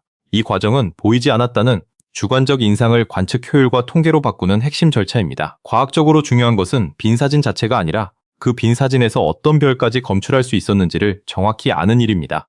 연구진은 클라우드9이 아주 오래되고 금속이 부족한 별만 가진 경우까지 고려했습니다. 나이가 약 100억 년이고 철함량이 태양보다 크게 낮은 FEH 약 2.0인 별 집단을 가정하면 밝은 주계열성은 대부분 사라졌더라도 적색 거성가지의 별들은 남아 있어야 합니다. 이 적색 거성들은 M94 거리에서도 허블로 분해될 수 있는 표지판 역할을 합니다. 실제 관측에서 중성수소 최대점 주변의 작은 영역에는 품질 기준을 통과한 점광원이 3개 있었지만 같은 크기의 배경 영역에서는 평균 약 4개가 나타났습니다. 즉 클라우드9 위치에 별이 몰려있다는 통계적 신호가 없었습니다. 색과 밝기를 비교해도 그 세 점광원이 하나의 오래된 외소은하 집단을 이룬다고 볼 근거가 부족했습니다. 오히려 배경은하나 전경 천체가 우연히 겹친 것으로 해석하는 편이 자연스러웠습니다. 별이 있다면 공간적으로도 색 등급도에서도 함께 드러나야 하지만 두 증거가 모두 나타나지 않은 것입니다. 눈으로 아무것도 보이지 않는다는 결과를 더 엄밀하게 만들기 위해 연구진은 아트폿을 사용해 가상의 외소은하를 만들었습니다. 먼저 별 질량이 태양의 약 10만 배이고 유효 반지름이 약 180파섹인 레오티 유사체를 M94 거리에 놓은 뒤 같은 노출 시간과 필터, 점확산 함수, 측광 오차를 적용했습니다. 그런 은하는 허블 영상에서 수십 개의 분해된 별과 희미한 집단 구조로 쉽게 나타나야 했습니다. 연구진은 별 질량을 단계적으로 낮춰 태양 질량 약 10의 3.5제곱 수준까지 모의했습니다. 실제 영상에는 이와 비슷한 구조가 보이지 않았습니다. 이 비교는 클라우드9이 단순히 리오티보다 조금 어두운 정도가 아니라 별을 가졌다면 그 양이 극단적으로 작아야 한다는 뜻입니다. 특히 젊거나 중간 나이의 별이 조금이라도 섞여 있다면 더 밝고 푸른 별이 생겨 검출이 쉬워지므로 오래되고 어두운 별만 가정한 분석은 오히려 보수적인 상한을 제공합니다.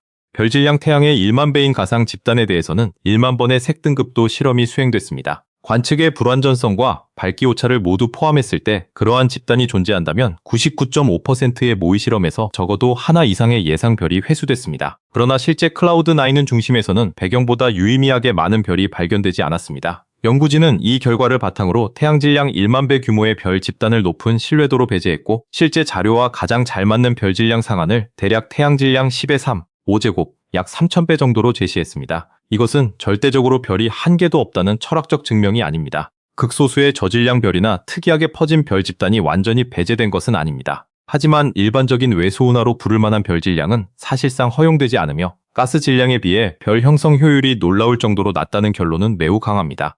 따라서 대중적으로는 클라우드9을 별이 없는 천체라고 부르지만 과학적으로 더 정확한 문장은 허블 관측 한계 안에서 유의미한 항성 성분이 검출되지 않았다입니다.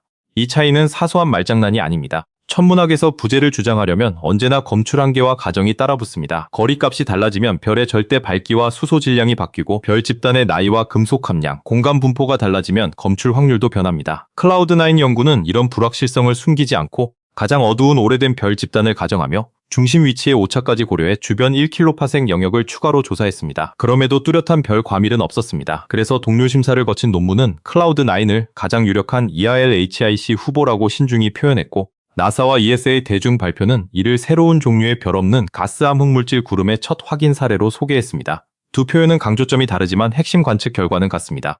클라우드9의 중성수소 질량은 M94와 같은 약 4.4메가파섹 거리를 적용할 때 태양 질량 약 100만 배로 추정됩니다. 겉보기에는 매우 큰 숫자지만 별을 만드는 은하의 관점에서는 충분히 조밀하지 않을 수 있습니다. 중요한 것은 총량보다 밀도와 압력입니다. 거대한 수소 저장고가 있어도 넓은 부피에 퍼져 있으면 가스가 자체 중력으로 작은 분자구름까지 수축하지 못합니다. 별 형성은 단순히 수소가 존재하는 순간 시작되는 과정이 아닙니다. 가스가 냉각되고 밀도가 높아지고 국소 중력이 열압력과 난류, 자기장, 외부 복사를 이겨야 합니다. 클라우드9의 중심핵은 중성 상태를 유지할 만큼 조밀하지만 관측된 구조는 별을 만드는 차갑고 복잡한 분자구름보다 따뜻한 원자 가스에 더 가깝습니다. 이 때문에 100만 태양 질량의 수소가 있으면서도 항성 질량은 수천 태양 질량 이하라는 극단적인 조합이 가능해집니다. 이 천체는 물질의 부족보다 물질이 임계 상태에 도달하지 못한 사례입니다.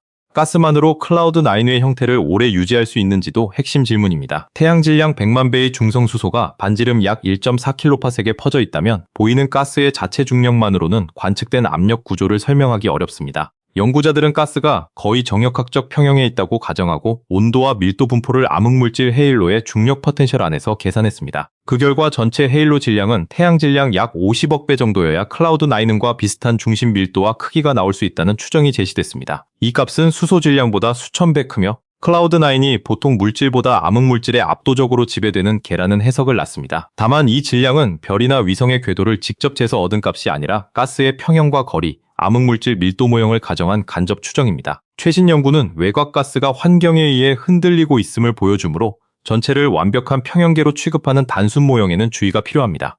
태양 질량 약 50억 배라는 수치는 우연히도 현재 우주에서 은하 형성이 가능해지는 임계 헤일로 질량과 매우 가깝습니다.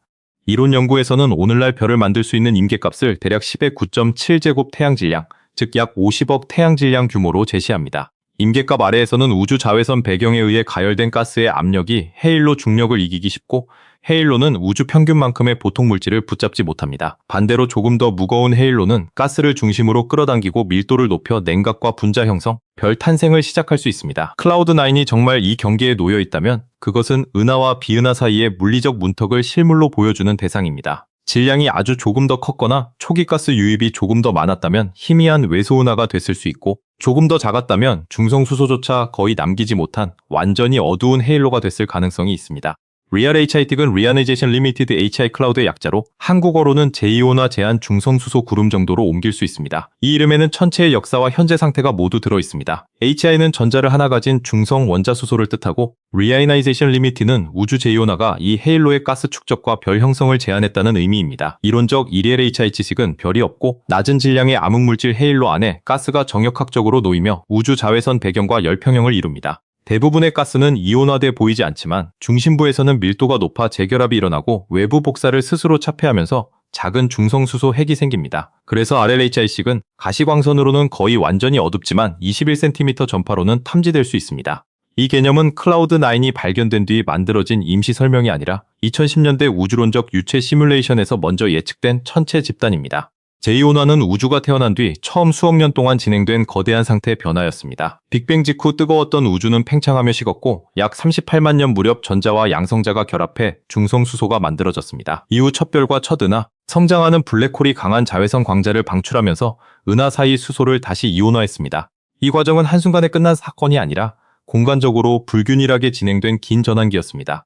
큰 헤일로는 뜨거워진 가스를 중력으로 붙잡을 수 있었지만 작은 헤일로는 가스가 팽창하거나 빠져나가면서 별을 만들 연료를 잃었습니다. 이미 제2온화 전에 별을 조금 만든 헤일로는 오늘날 초미세외 소은하의 조상이 될 수 있었고 별을 만들기 전에 자외선에 가로막힌 헤일로는 어두운 채 남을 수 있었습니다. 클라우드9은 바로 두 번째 경로의 생존자일 가능성이 있습니다. 그래서 초기 우주의 화석이라는 표현은 오래된 물질이라는 뜻보다 초기 우주의 억제 과정을 보존했다는 뜻에 가깝습니다. 클라우드9이 130억 년 전의 빛을 직접 보여주는 것은 아닙니다. 이 천체는 약 1400만 광년밖에 떨어져 있지 않으므로 우리가 보는 모습은 우주론적으로 거의 현재에 해당합니다. 그런데도 초기 우주의 화석이라고 부르는 이유는 그 내부의 진화가 매우 적었을 가능성 때문입니다. 고생물학의 화석이 과거 생물의 형태를 보존하듯 클라우드9은 초기 저질량 헤일로가 별을 만들기 직전 어떤 상태였는지를 보존할 수 있습니다. 별이 태어났다면 초신성 폭발이 가스를 가열하고 금속을 공급하며 중심 암흑물질 분포까지 흔들었을 것입니다. 반복된 가스 유출과 유입은 원래 구조를 크게 바꿨을 수 있습니다. 하지만 클라우드9에는 그런 항성 피드백의 흔적이 극도로 제한적일 가능성이 큽니다. 따라서 이 천체의 가스 분포는 복잡한 은하 진화의 결과라기보다 암흑물질 중력과 우주 자외선 배경, 주변 환경 사이의 비교적 단순한 균형을 더 직접적으로 반영할 수 있습니다. 이 점은 암흑물질 연구에서 특별한 장점이 됩니다. 보통 외소은하의 질량 분포를 추정하려면 별의 속도를 측정하지만 별은 형성 과정과 초신성 피드백, 쌍성 운동, 조석 교란의 영향을 받습니다. 관측 가능한 별의 수가 적으면 통계도 불안정해집니다. 반면 이상적인 ELHI에서는 가스의 온도와 압력, 밀도 분포가 암흑물질 포텐셜에 직접 반응합니다. 중성수소의 열폭과 공간 분포를 충분히 정밀하게 측정하면 헤일로의 질량과 농축도, 중심 밀도 기울기를 추론할 수 있습니다. 2026년의 이론 연구는 모의 RLHIC의 3차원 가스 분포와 2차원 중성수소 지도를 사용해 헤일로 질량을 복원하는 방법을 시험했습니다. 그 결과 집단 평균에서는 질량을 비교적 안정적으로 회수할 수 있었지만 개별 천체에서는 환경 밀도와 헤일로 농축도 사이에 퇴화가 생겼습니다. 즉 클라우드9은 깨끗한 실험실이 될 수 있지만 주변 환경을 무시한 단순한 저울은 아닙니다. 표준 우주론인 람다 차가운 암흑물질 모형은 작은 암흑물질 헤일로가 큰 헤일로보다 훨씬 많이 존재해야 한다고 예측합니다. 그러나 관측되는 외소은하의 수는 순수 암흑물질 계산에서 기대되는 작은 하위 헤일로 수보다 적습니다. 이 차이는 흔히 작은 규모의 위성 문제나 누락 위성 문제와 연결돼 논의됩니다. 현대 해석에서는 이것이 반드시 암흑물질 모형의 실패를 뜻하지 않습니다. 제이온화와 초신성 피드백이 작은 헤일로의 별 형성을 억제하면 수많은 헤일로가 존재하더라도 빛을 내는 은하는 일부에 불과할 수 있습니다. 클라우드9 같은 천체는 바로 그 보이지 않는 다수의 중간 단계를 찾는 시도입니다. 암흑물질 헤일로가 실제로 존재하면서도 별을 만들지 못했다는 증거가 쌓이면 헤일로 수와 은하수를 동일시해서는 안 된다는 설명이 강해집니다. 반대로 예상보다 ReLHIC 거의 발견되지 않는다면 가스 보존과 환경 방리, 암흑물질의 작은 규모 구조에 대한 모형을 다시 조정해야 합니다. 클라우드9이 단순한 조석잔해인지 여부도 반드시 검토해야 합니다. 큰 은하들이 상호작용하거나 작은 위성을 찢을 때 별이 거의 없는 중성수소 구름과 긴 꼬리가 만들어질 수 있습니다. 이런 가스는 암흑물질 헤일로 없이도 일시적으로 덩어리처럼 보일 수 있습니다. 따라서 별이 없다는 사실만으로 ReLHIC라고 결론 내리면 위험합니다. 조석잔해는 대개 길게 늘어난 형태, 복잡한 속도장, 주변 가스 구조와의 연결, 금속이 풍부한 성분을 보일 수 있습니다. 반면 초기 클라우드9 관측에서는 중심 중성수소 등밀도선이 비교적 둥글고 선폭이 좁으며 뚜렷한 회전이 없다는 특징이 강조됐습니다. 또한 보이는 가스 질량만으로 중심 구조를 안정적으로 유지하기 어렵다는 계산도 암흑물질 해석을 지지했습니다. 다만 M94 주변에서 최근 합병이나 가스 상호작용의 흔적이 보고된 만큼 환경기원 가능성을 완전히 무시할 수는 없습니다. 그래서 최신 연구는 고립된 완벽한 ELA식기보다 환경에 의해 벗겨지는 ELA식기라는 혼합 시나리오를 선호합니다. 2026년 7월 공개된 새로운 페스트 사전 논문은 클라우드9을 하나의 단순한 둥근 구름으로 보는 그림을 수정했습니다. 새 자료에서 총 21cm 유량은 약 0.35 플러스 마이너스 0.03 젠스키 킬로미터 매초로 측정됐고 VLA 자료와 결합했을 때 중성수소는 조용하고 작은 중심액과 더 넓고 희미한 외피의 두 성분으로 나뉘었습니다. 외곽 성분은 약 7kps에 걸쳐 초속 약 25km의 일관된 속도 기울기를 보였습니다. 중요한 점은 이 기울기가 회전 원반의 전형적인 위치 속도 구조와 잘 맞지 않았다는 것입니다. 연구진은 M94의 뜨거운 헤일로 가스와 상호작용하면서 생긴 큰 규모의 정돈된 운동으로 해석했습니다. 중심액은 여전히 동역학적으로 차분하고 추가 중력에 묶인 듯 보이지만 외피는 주변 환경에 의해 늘어나고 밀려난 흔적을 갖습니다. 이 결과는 클라우드9의 암흑물질 본성을 부정하기보다 그 생존 과정이 생각보다 역동적임을 보여줍니다.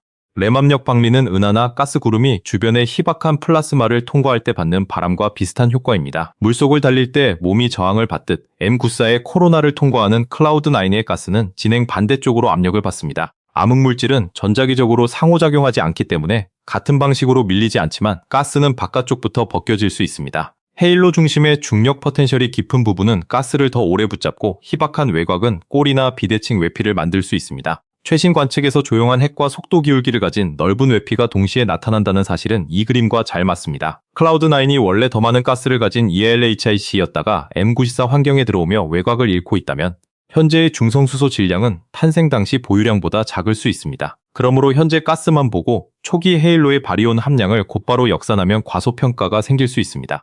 이 최신 결과는 살아있는 화석기라는 표현에도 중요한 보정을 요구합니다. 화석이라고 해서 외부 세계와 완전히 차단된 채 130억 년 동안 변하지 않았다는 뜻은 아닙니다. 클라우드9은 제2온화가 남긴 별 형성 실패의 기억을 보존하면서도 현재는 M94의 중력과 뜨거운 가스에 의해 계속 변형되고 있을 수 있습니다. 지질학적 화석도 압력과 열, 침식의 영향을 받지만 과거 정보를 남기듯 우주 화석도 환경 변화 속에서 핵심 구조를 일부 유지합니다. 따라서 과학자들이 찾는 것은 완벽히 손대지 않은 원시 구름이 아니라 어떤 특성이 초기 상태에서 왔고 어떤 특성이 최근 상호작용으로 생겼는지를 분리할 수 있는 대상입니다. 중심액의 둥근 밀도 분포와 낮은 내부 운동은 암흑물질에 묶인 오래된 성분일 수 있고 7kpsec 외피의 속도 기울기는 비교적 최근 환경작용의 기록일 수 있습니다. 클라우드9은 정지된 박물관 표본이 아니라 과거와 현재가 동시에 적힌 동적인 화석입니다.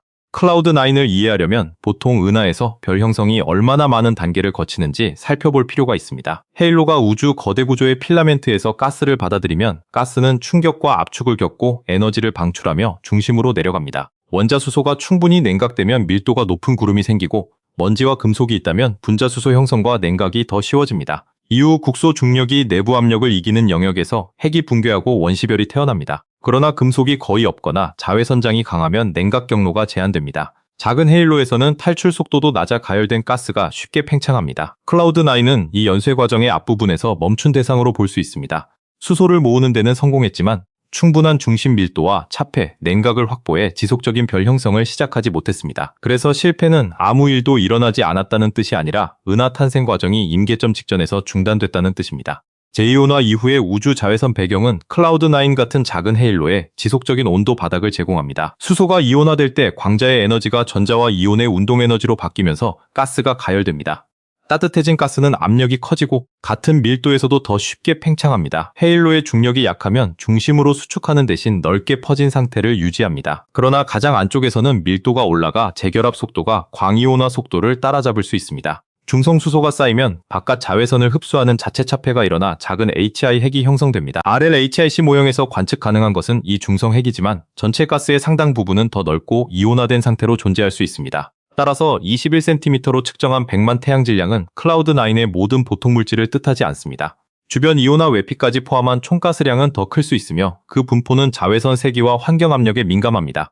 별이 없다는 사실은 클라우드9의 화학 조성을 직접 알려주지는 않습니다. 별과 초신성이 거의 없었다면 철, 산소, 탄소 같은 무거운 원소가 매우 부족할 것으로 예상되지만 M94 주변에서 이동한 가스가 섞였다면 금속이 들어올 수 있습니다. 현재 핵심 증거는 광학적 무검출과 중성수소의 구조이지 정밀한 금속 함량 측정이 아닙니다. 이 점은 클라우드9을 빅뱅 직후 그대로의 순수 수소 구름이라고 단정해서는 안 되는 이유입니다. 빅뱅 핵합성은 주로 수소와 헬륨, 극소량의 리튬을 만들었고 무거운 원소는 별 내부와 폭발해서 만들어졌습니다. 진정한 원시 화석이라면 금속 함량이 매우 낮아야 하지만 환경 상호작용은 그 기록을 오염시킬 수 있습니다. 미래에는 밝은 배경 쿠이사의 빛이 클라우드9을 통과하는 운 좋은 시선이 발견될 경우 자외선 흡수선을 통해 산소나 규소 같은 원소를 측정할 수 있습니다. 그 결과는 이 가스가 원시적인지 M94에서 벗겨진 물질인지 구분하는 강력한 단서가 될 것입니다. 클라우드9의 둥근 중심 모양도 단순한 미적 특징이 아니라 물리적 정보입니다. 회전이 강한 가스는 납작한 원반을 만들고 조성력에 찢긴 잔해는 길고 불규칙한 형태를 띠기 쉽습니다. 반면 열압력으로 지지되며 구형 암흑물질 포텐셜 안에 놓인 가스는 비교적 둥근 등밀도선을 만들 수 있습니다. 초기 페스트 자료에서 클라우드9이 둥글게 보였다는 사실은 RHIC 해석의 출발점이 됐습니다. VLA의 더 높은 분해능에서는 약한 비대칭과 변형이 드러났고 최신 페스트 자료에서는 넓은 외피가 확인됐습니다. 이는 낮은 분해능에서는 매끈한 하나의 구름처럼 보이던 대상이 실제로는 여러 공간 규모의 구조를 가졌음을 뜻합니다. 천문학에서는 망원경의 빔 크기가 천체의 형태를 바꿔 보이게 할 수 있습니다. 따라서 둥글다는 초기 인상과 환경에 흔들린다는 최신 결론은 모순되지 않습니다. 작은 중심은 둥글고 큰 외피는 비대칭일 수 있습니다. 온도와 선폭의 관계도 클라우드9 해석에서 자주 오해됩니다. 수소 원자의 열운동만 선폭을 만든다고 가정하면 초속 수십 킬로미터 이하의 좁은 선은 대략 10,000도 안팎의 따뜻한 중성가스와 연결될 수 있습니다. 그러나 실제 선폭에는 망원경 비만의 속도 기울기, 여러 가스 성분의 중첩, 난류, 미세한 팽창과 수축이 함께 들어갑니다. 그래서 W5고값 하나를 온도로 곧바로 바꾸는 것은 위험합니다. 클라우드9의 초기 좁은 선은 비열적 운동이 작고 동역학적으로 차분한 핵을 시사했지만 더 넓은 영역을 포함하면 외곽 운동 때문에 폭이 커질 수 있습니다. 최신 두 성분 모형은 바로 이 차이를 설명할 가능성이 있습니다. 중심핵은 열압력과 중력의 균형에 가까운 반면 외피는 M94 환경에 의해 정돈된 흐름을 보입니다. 따라서 클라우드9은 완전히 정지한 구름이 아니라 내부 규모에 따라 서로 다른 운동 상태를 가진 개입니다. 클라우드9과 레오티의 비교는 은하 형성 문턱을 실감하게 해줍니다. 레오티는 우리 은하에서 멀리 떨어진 작은 외소은하로 중성수소를 보유하고 오래된 별과 젊은 별을 모두 포함합니다. 별 질량은 대략 태양 질량 10만 배 수준으로 클라우드9의 허블 상암보다 수십 배 이상 큽니다. 두 대상의 가스 질량과 크기가 어느 정도 비슷하다면 왜 하나는 별을 만들었고 다른 하나는 만들지 못했는지가 핵심 문제가 됩니다. 가능한 차이는 헤일로 질량, 형성 시기, 제2호나 이전의 밀도, 가스 가군동량, 주변 자외선장, 환경 박리 역사입니다. 임계 질량 근처에서는 아주 작은 초기 조건 차이가 완전히 다른 결과를 만들 수 있습니다. 한쪽은 제2호나 전에 첫 별을 만들어 금속 냉각과 추가별 형성을 이어갔고 다른 쪽은 첫 붕괴가 늦어져 자외선 장벽에 막혔을 수 있습니다. 클라우드9과 레오티는 성공과 실패를 가르는 단 하나의 원인보다 여러 조건의 임계 조합을 보여주는 자연 실험입니다. 은하가 되려면 최소 질량이 얼마인가라는 질문에는 하나의 고정된 숫자로 답하기 어렵습니다. 임계 질량은 우주 시대에 따라 달라지고 자외선 배경의 세기와 가스 금속 함량, 헤일로의 성장 속도, 주변 밀도에 의존합니다. 빠르게 성장하는 헤일로는 가스를 더 강하게 압축할 수 있고 같은 현재 질량이라도 과거 형성사가 다르면 별의 유무가 달라질 수 있습니다. 제2호나 전에 중심 밀도가 높았던 헤일로는 작은 질량에서도 별을 만들었을 수 있지만 늦게 조립된 헤일로는 더 커진 뒤에도 한동안 어두울 수 있습니다. 클라우드9에서 추정된 약 50억 태양 질량은 오늘날의 대표적 임계값과 가깝지만 오차가 없는 절대 경계는 아닙니다. 오히려 이 천체의 가치는 이론적 경계의 폭을 실제 관측으로 좁힐 수 있다는 데 있습니다. 별 질량 상한과 가스 분포, 환경을 함께 맞추면 어떤 성장사가 별 없는 상태를 만들었는지 역으로 제한할 수 있습니다. 암흑물질 헤일로의 밀도 모형도 중요한 불확실성입니다. 초기 분석은 차가운 암흑물질 시뮬레이션에서 흔히 나타나는 나바로 프랭크 화이트, 즉 NFW 형태를 사용해 클라우드9을 설명했습니다. 이 모형은 중심으로 갈수록 밀도가 증가하는 뾰족한 구조를 갖고 질량과 농축도로 특징지어집니다. M924 거리에서 클라우드9의 가스를 맞추면 대략 50억 태양 질량과 농축도 약 13의 헤일로가 제시됐습니다. 그러나 관측된 구름이 모형보다 약간 더 넓어 보인다는 점은 더 가까운 거리, 낮은 중심 밀도, 환경 압력 또는 NFW와 다른 암흑물질 분포 가능성을 열어두었습니다. 만약 중심이 평평한 코어 구조가 필요하다면 그것은 암흑물질의 성질이나 과거 동역학에 대한 단서가 될 수 있습니다. 다만 별이 거의 없으므로 초신성 피드백이 코어를 만들었다는 일반적 설명은 적용하기 어렵습니다. 그래서 클라우드9은 작은 규모 암흑물질 밀도 법칙을 시험하는 드문 대상이 될 수 있습니다. 그렇다고 클라우드9 하나가 차가운 암흑물질을 확정하거나 대체 모형을 즉시 배제하는 것은 아닙니다. 하나의 천체에서는 거리, 환경, 평형 과정, 망원경 분해능이 서로 얽혀 같은 관측을 여러 방식으로 설명할 수 있습니다. 자기상호작용 암흑물질이나 따뜻한 암흑물질 같은 모형은 작은 헤일로의 수와 내부 밀도에 서로 다른 영향을 줄 수 있지만 이를 구분하려면 클라우드9과 비슷한 대상의 통계적 표본이 필요합니다. 각 천체의 중성수소 질량, 반지름, 선폭, 환경거리, 별질량 상한을 같은 방식으로 측정해야 합니다. 그 분포가 람다 차가운 암흑물질 시뮬레이션의 예측과 맞는지 비교해야 비로소 강한 결론을 낼 수 있습니다. 현재 클라우드9의 가장 직접적인 의미는 작은 암흑 헤일로가 가스를 보유하면서도 별을 거의 만들지 않을 수 있다는 예측의 현실적인 관측 근거를 제공했다는 것입니다. 암흑물질 입자 성질에 대한 판결은 다음 단계의 문제입니다.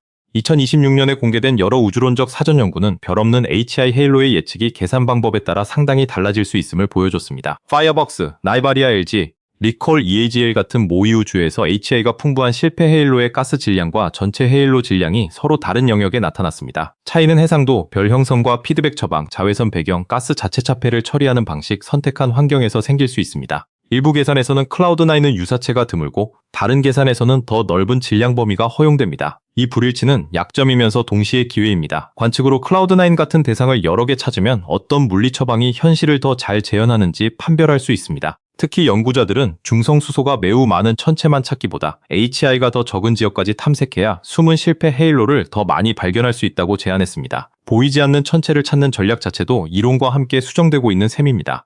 클라우드9 같은 천체가 오랫동안 발견되지 않은 이유는 본질적으로 어둡고 작기 때문입니다. 별빛이 없으므로 광학은하 목록에 들어가지 않고 중성수소 질량도 일반 은하보다 매우 작아 21cm 전파가 약합니다. 단일 접시 전파 망원경은 희미하고 넓은 신호를 찾는 데 유리하지만 빔이 커서 구조를 분해하기 어렵습니다. 전파 간섭계는 세밀한 지도를 만들지만 너무 넓고 희박한 방출을 일부 놓칠 수 있습니다. 거리도 모르면 수소 질량과 크기를 정확히 정할 수 없습니다. 게다가 우리 은하의 고속도 구름, 조석잔에 주변 은하의 가스꼬리가 비슷한 신호를 만들 수 있습니다. 따라서 후보를 찾은 뒤에는 넓은 전파 관측, 고해상도 전파 지도, 깊은 광학 영상, 주변 은하 환경 분석을 모두 결합해야 합니다. 클라우드9의 발견 역사는 한 대의 망원경이 기적적으로 답을 준 이야기가 아니라 페스트와 GBT, VLA, 허블이 서로 다른 빈틈을 메운 다중관측의 결과입니다. 허블이 클라우드9에서 찾아낸 없음은 배경 천체를 구분하는 능력 덕분에 가능했습니다. 영상 안에는 실제로 수많은 점과 얼룩이 존재하지만 대부분은 우리 은하의 정경별이나 클라우드9보다 훨씬 먼 배경은하입니다. 단순한 사진만 보면 구름 내부에 천체가 있는 것처럼 보일 수 있습니다. 연구진은 점광원의 모양, 두 필터의 색, 측광 품질, 공간적 밀집을 함께 사용해 별 후보를 골랐습니다. 클라우드9이 진짜 외소은하라면 적색 거성들이 특정 색 등급도 경로를 따라 나타나고 중성수소 중심 주변에 통계적으로 모여야 합니다. 그러나 관측된 소수의 점광원은 그런 일관성을 보이지 않았습니다. 이 분석은 천문학에서 보인다와 속한다가 다르다는 사실을 보여줍니다. 한 시선에 겹친 천체라고 해서 같은 구조의 구성원은 아닙니다. 별 없는 천체를 확인하려면 우주의 복잡한 배경을 먼저 정확히 이해해야 합니다. 클라우드9의 별 형성 효율을 가스 대비 항성 질량으로 단순 비교하면 극단적인 값이 나옵니다. 중성수소만 약 100만 태양 질량인데 허용되는 별 질량 상한은 약 3000 태양 질량이므로 중성수소 대비 항성 질량 비율은 대략 수천분의 몇 수준보다 작습니다. 여기에 헬륨과 이온화가스까지 포함하면 전체 보통 물질 대비 별의 비율은 더 낮아질 수 있습니다. 보통 은하에서는 가스 일부가 별로 바뀌고 별의 복사와 초신성이 다시 가스를 조절하는 순환이 나타납니다. 클라우드9에서는 그 순환이 시작되지 않았거나 시작했더라도 흔적이 허블 1개 아래일 정도로 미미합니다. 이것은 은하 형성이 연속적인 밝기 감소만으로 설명되지 않는다는 점을 보여줍니다. 어느 질량 아래에서는 별이 조금씩 줄어드는 것이 아니라 별 형성 자체가 거의 꺼지는 급격한 전환이 나타날 수 있습니다. 클라우드9은 그 전환 구간의 낮은 쪽 끝을 관측하는 사례입니다. 이 천체가 미래의 별을 만들 가능성도 완전히 닫힌 것은 아닙니다. 암흑물질 헤일로가 추가 물질을 흡수하거나 외부 압력이 중심가스를 압축하거나 다른 작은 구름과 충돌하면 국소 밀도가 임계값을 넘을 수 있습니다. 반대로 M94의 램 압력이 계속 외곽가스를 제거하면 남은 연료마저 줄어 영원히 어두운 상태로 남을 수 있습니다. 어느 방향이 더 가능성 높은지는 클라우드9의 실제 궤도와 3차원 거리, 주변 코로나 밀도, 중심가스의 냉각 시간에 달려 있습니다. 현재 관측은 외피가 환경에 반응하고 있다는 징후를 보여주지만 중심액이 붕괴 직전인지 안정된 평형인지까지 확정하지 못합니다. 따라서 클라우드9을 영원히 실패한 은하라고 부르는 것도 지나친 단정입니다. 더 정확히는 지금까지 유의미한 별 형성을 시작하지 못했고 현재도 임계 조건 아래에 있는 것으로 보이는 천체입니다. 우주에서 실패는 최종 상태가 아니라 진화 경로의 한순간일 수 있습니다. M94와의 관계를 정확히 아는 일은 앞으로 가장 중요한 과제 중 하나입니다. 하늘에서 약 70km 떨어져 보이더라도 실제 시선 방향 거리가 크면 환경 영향은 예상보다 약할 수 있습니다. 반대로 M94의 코로나 안쪽을 통과하고 있다면 램 압력과 조성력이 외피를 강하게 바꿀 수 있습니다. 별이 없기 때문에 적색 거성까지 끝을 이용한 일반적인 거리 측정은 불가능합니다. 후퇴 속도도 가까운 우주에서는 고유운동의 영향이 커서 허블 법칙 거리로 바로 변환하기 어렵습니다. 흡수선, 주변 가스와의 연결, 정밀한 속도장, 가능한 위성군의 분포를 종합해야 합니다. 만약 클라우드9의 거리가 M94보다 훨씬 가깝다면 실제 크기와 HI 질량은 줄어들고 필요한 암흑물질 질량도 달라집니다. 반대로 같은 거리가 확정되면 현재의 RLHIC 해석과 환경 상호작용 모형이 훨씬 강해집니다. 거리 하나가 이 천체의 모든 물리량을 다시 쓰는 열쇠입니다.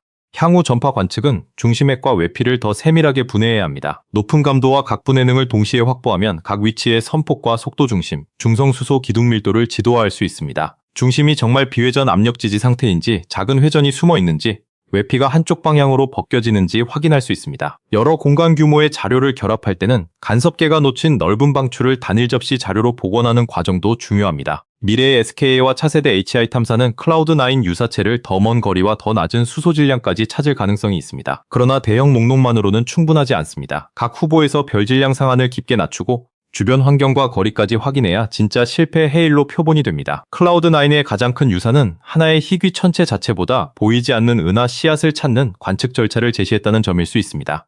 광학과 적외선 관측도 끝난 것이 아닙니다. 허블은 일반적인 오래된 외소은하 집단을 강하게 배제했지만 더 넓게 퍼진 극미량의 별이나 중심에서 벗어난 항성 성분을 찾기 위해 더 큰 시야가 필요할 수 있습니다. 제임스 웨브 주망원경은 적외선에서 매우 깊은 점광원 관측을 수행할 수 있지만 넓은 영역을 효율적으로 덮는 문제와 배경은하 오염을 함께 해결해야 합니다. 베라 루빈 천문대는 낮은 표면 밝기 구조와 주변 위성 집단을 넓게 조사하는 데 도움을 줄 수 있습니다. 다만 별이 정말 수천 태양 질량 이하라면 추가 노출이 곧바로 확실한 검출을 보장하지는 않습니다. 과학적으로는 계속 아무것도 찾지 못하는 결과도 가치가 있습니다. 상한이 낮아질수록 별 형성 효율과 제2온화 억제의 강도에 대한 제약이 더 엄격해지기 때문입니다. 클라우드9 연구에서 무검출은 실패한 관측이 아니라 핵심 측정값입니다.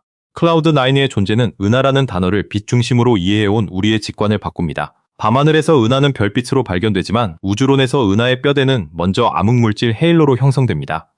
보통 물질은 그 포텐셜 우물로 떨어져 가스를 만들고 일부가 별로 변하면서 비로소 눈에 보이는 은하가 됩니다. 클라우드9은 이 단계들이 반드시 모두 이어지는 것은 아니라는 사실을 보여줍니다. 헤일로는 생길 수 있고 가스도 일부 모일 수 있지만 별 탄생은 끝내 시작되지 않을 수 있습니다. 그렇다면 우주에는 빛나는 은하 목록에 들어가지 않는 수많은 중력 구조가 존재할 가능성이 있습니다. 우리가 관측해온 은하 인구는 전체 헤일로 인구의 밝은 부분일 뿐입니다.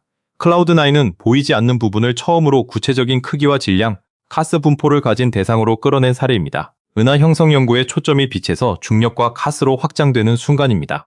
이 발견은 초기 우주를 연구하기 위해 반드시 가장 먼 천체만 볼 필요는 없다는 사실도 보여줍니다.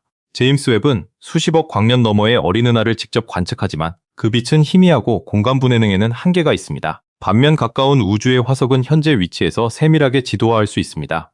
물론 가까운 화석이 초기 상태를 완벽히 보존했다는 보장은 없으므로 환경과 진화사를 신중히 복원해야 합니다. 먼 우주의 직접 영상과 가까운 우주의 화석 연구는 경쟁하는 방법이 아니라 서로 보완하는 방법입니다. 먼 관측은 당시 은하 집단의 평균 모습을 보여주고 가까운 ELHIC은 개별 저질량 헤일로의 내부 구조를 자세히 시험하게 합니다. 두 접근이 일치한다면 제2온화가 작은 헤일로를 어떻게 걸러냈는지 강한 그림을 얻을 수 있습니다. 클라우드9은 시간여행 대신 우주 고고학으로 첫 은하의 문턱을 연구하는 대상입니다.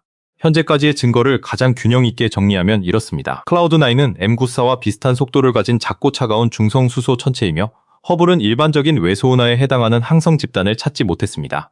별 질량은 약 3000 태양 질량 이하로 제한되고 1만 태양 질량 집단은 99.5% 신뢰 수준으로 배제됩니다. 가스 중심 구조를 설명하려면 보이는 물질보다 훨씬 큰 중력이 필요하며 초기 모델은 약 50억 태양 질량의 암흑물질 헤일로를 제안했습니다. 2026년 7월의 새 전파 분석은 조용한 핵 주변에 7kpc 규모의 외피와 속도 기울기가 있음을 보여주며 M94 환경에 의한 박리를 시사합니다. 따라서 클라우드9은 단순한 고립 구름보다 암흑물질에 묶인 RLHIC 핵이 환경과 상호작용하는 대상으로 보는 해석이 현재 가장 자연스럽습니다. 그러나 거리와 평형, 금속 함량에는 여전히 중요한 불확실성이 남습니다. 우리가 클라우드9에서 보고 있는 것은 화려한 폭발도, 새로운 별의 탄생도, 거대한 블랙홀의 빛도 아닙니다. 오히려 우주가 어떤 조건에서는 끝내 빛을 만들지 못한다는 사실입니다. 그 침묵 속에는 제2온화의 자외선, 작은 헤일로의 약한 중력, 가스의 열압력, 암흑물질에 보이지 않는 골격, M94 주변의 램압력이 함께 기록되어 있습니다. 별이 없기 때문에 정보가 없는 것이 아니라 별이 없다는 상태 자체가 정보입니다. 클라우드9이 진정한 첫 URL-HIC으로 확립되고 비슷한 천체들이 더 발견된다면 과학자들은 은하가 태어나는 최소 조건을 관측으로 재고 작은 규모의 암흑물질 분포를 시험하며 빛나는 은하 뒤에 숨은 헤일로 인구를 계산할 수 있습니다. 그래서 이 실패한 은하는 우주론의 실패가 아닙니다. 오히려 표준 모형이 오래전 예측한 보이지 않는 구조를 현실에서 찾았을 가능성이며 은하 탄생의 문턱을 가장 순수한 형태로 보여주는 살아있는 화석입니다.